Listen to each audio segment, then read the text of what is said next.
Okay, it's getting hot out here at stop 6, out here in the sun. We are in the middle of what is called a blowout dune. So for this stop, I'm kind of assuming that you've read the reading that comes with the lab assignment here. Sorry, the field trip assignment. And then also I'm assuming that you've actually looked at the topographic map. So if you haven't looked at that yet, there's a map on the last page of this assignment, which is a topographic map, a map that shows the elevation, the ups and downs of Rosy Mound Natural Area. And one thing that stands out on that is where this blowout dune is. And I think that map's important for showing you kind of what the shape of this thing is, because it's hard to capture that on video. There's a little number 6 I've put on there for stop 6 where this blowout dune is.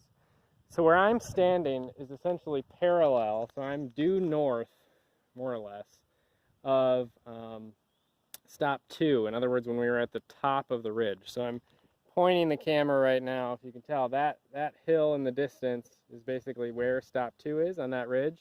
And before this blowout happened, that ridge would have extended across this valley and then picks up on that side. So those trees, let's see if I can point them out on this camera. The trees right there are basically picking up this ridge on the other side.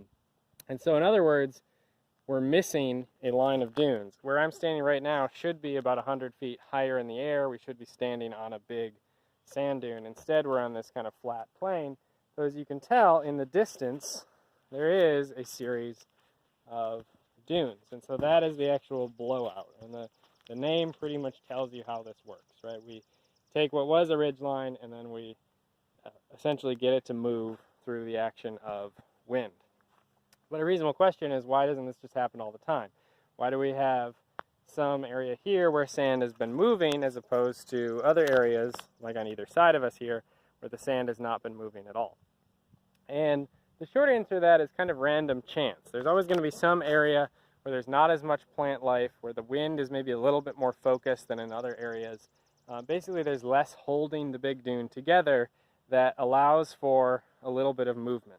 And as soon as you get a little bit of movement of sand, then you're going to get a little bit more movement because that sand sort of covers up other plants, reduces the amount of root cover, increases the amount of sand, allows more wind to flow more easily over that area, which increases the amount of energy, and so on and so forth. So basically, a blowout happens pretty often in that they are small scale features. Lots of the little sand areas that I showed you at stop 3 would be tiny little blowout structures where maybe there was a tree, there was some grass, but for whatever reason it was able to get covered by sand and sort of move back a little bit.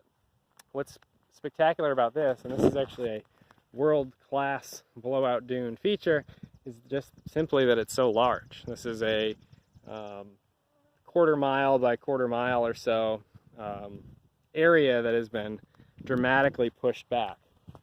So this would have happened, it's hard to say when, but probably hundreds or maybe 1,000 years ago, long after the establishment of these big main dunes, but long enough ago that things like these trees can be present here as well. So those are sort of our constraints just looking around. So again, to learn more about blowout dunes, make sure you've done that reading.